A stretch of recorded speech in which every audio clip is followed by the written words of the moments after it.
Francisco. And we lived in Miss Rosel's house. Wow! In San Francisco that time. And yung kwarto na kung saan ako nag-stay, yung kwarto ni Keith. So, nakita ko yung mga pictures niya doon, yung mga school projects niya, mga ganyan. So, kumbaga, halos sabay kaming lumaki ni Keith. So, it's good to welcome him dito sa movie industry, and now he's gonna take over Regal. And I'm just so excited and so happy for Regal and for Keith and Miss Rosel. And, you know, I'm honored to be part of their production. Talagang alam nila with eyes closed, alam nila ang nagaganap sa proyekto. Okay, siyempre excited na rin ako marinig ang mga questions mo. The first set of questions, Chard, will come from the entertainment and lifestyle editor of Manila Times. Hindi niya alam ito, ito ko na siya. Please welcome the stylish editor ng Manila Times, Ms. Tessa Mauricio Ariola. Hi. Chard, congratulations on, well, it's not just the return of Shay Patil's role to the MMSS, but also ikaw rin. When was the last time, do you remember the last time you had a film? The last time I was part of the Metro Manila Film Festival was 2018, I think, with Vice Ganda. Yeah. So it's been quite a while. It's been a while. And, you know, I'm happy to be back, to be part of it. And, you know, it's going to be a busy Christmas. Minsan kasi pag Metro Manila Film Festival, minsan talagang ibang mga artista na ma-burn out pagdating ng Christmas season. Pero, you know, it's always fun. It's fun to go to the cinemas, makita yung mga audience natin na sinusuportahan ng pelikula ng Pilipino. So, I'm so excited for this Christmas, for this Metro Manila Film Festival. Siyempre, you know, people have come to really look up to you as one of our action stars. If you na lang yan action star ka na talaga yan because of Incognito.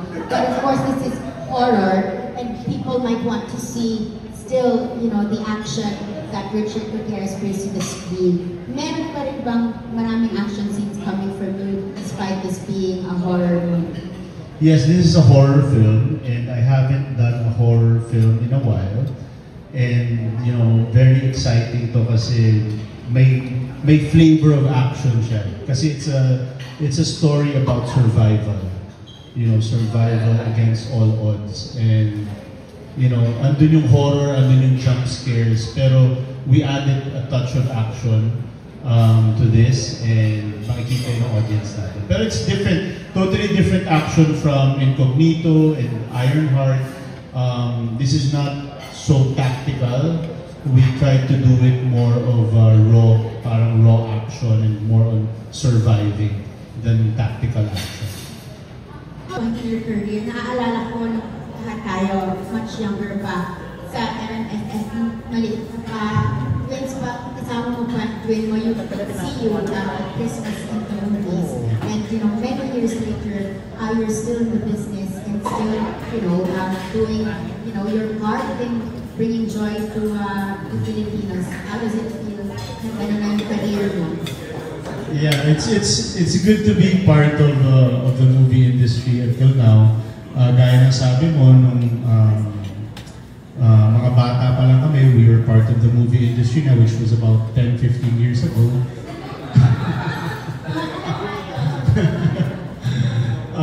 Yeah, it's good. You know, I'm happy where I am right now in my career. I'm happy with my life, and you know, but I'm also still hungry for more projects to give more to the industry, give more to our audience. Kasi I always believe that we can elevate. You know, we can elevate the movie industry, we can elevate the TV game, especially now. You know, with all the entertainment apps, and you know, Netflix is there, Amazon, everything is there. So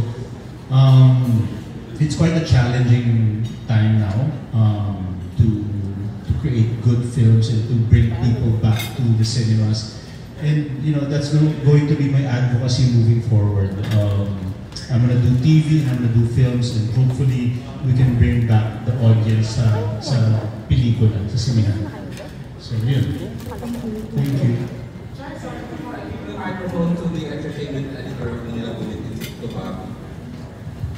aware ka sa ibang episodes. Kilala mo yung alam mo yung pagkagalingan. Your episode being the biggest, the most star-studded. Aware ka from one episode to pangatlo. Alam mo yung tahe. Yes, alam ko yung tahe ng kwento, more or less, but I haven't seen the final edit of episode 1 and 2. But I'm aware of the storyline and where it goes and everything. Yung cast lang, kasi ang daming cast eh. So minsan na-confuse ako, especially with all the makeup and prosthetics and everything. But yeah, I'm aware of episode 1 and 2 and I know that it's going to be a star-studded film. Wala, marilimit naman ang tao na Richard, na he's back doing films again. And we should remember he was one of the money makers during, di ba, yung mga Regal, Cherry films before. And now we're happy that nag-cater naman siya sa pamilya with the kids, you know, nakakatawa that is part of the project.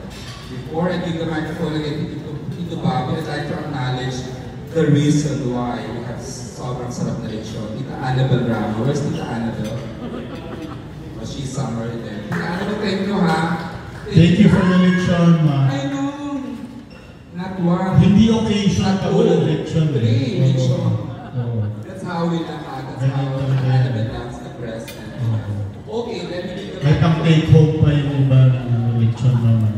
Nakakito ako sa perfect sa akin yung lechon. Thank you, Tita. Okay, this is naman, give the microphone na to Tito Bobby Recantina. So, magandang hapon. Sana dito natin. So, Ricardo, this is a horror film. But in real life, I'm a big fan of horror movies. Yes, I'm a big fan of horror films actually. Especially now, yung mga horror na ginagawa abroad, even the Asian horrors, you know, I've seen most of it. And yes, I'm a big fan of horror films. I've done a few horror films and, you know, I've always wanted to do it again. You know, I've always wanted to do another horror. And perfect timing talaga na Shake, Rattle, and Roll is back. And nagtugma-tugma lang lahat. And, you know, it's a project na I couldn't say no to. Pwede ka na for Kaya and Zion invited to watch your movie.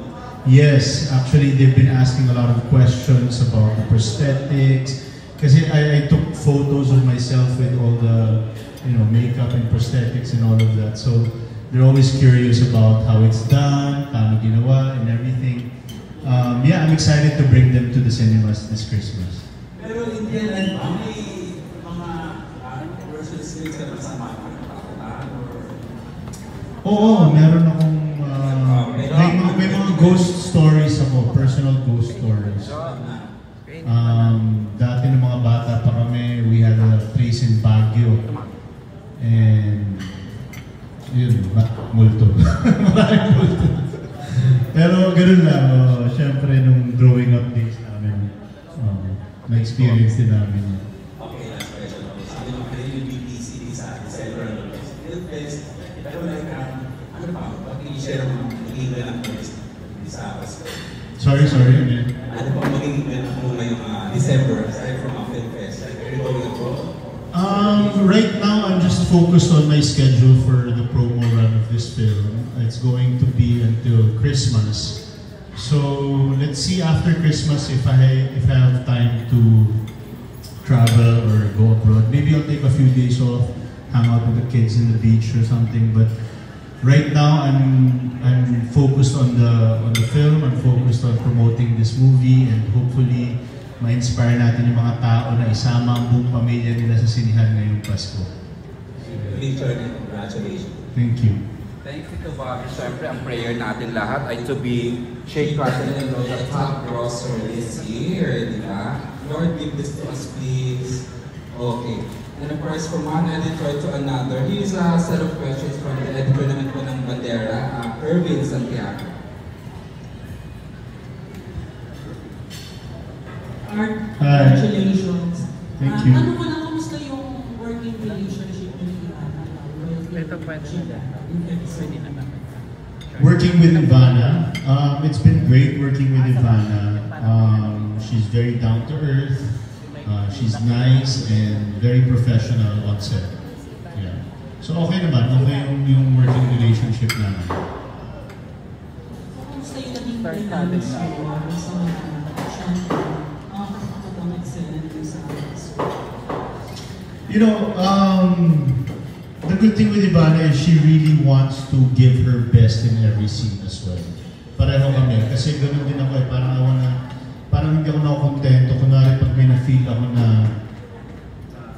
eksena, prove. Being sa director ko or sa assistant director. And she's the same. Parang she always wants to give her best. She's challenging herself to be better. And napansin ko yun sa mga action scenes din niya. Halos hindi siya nagpapadouble, gusto niya siya yung gagawa. So talagang tinrabaho din niya yung action scenes and yung character.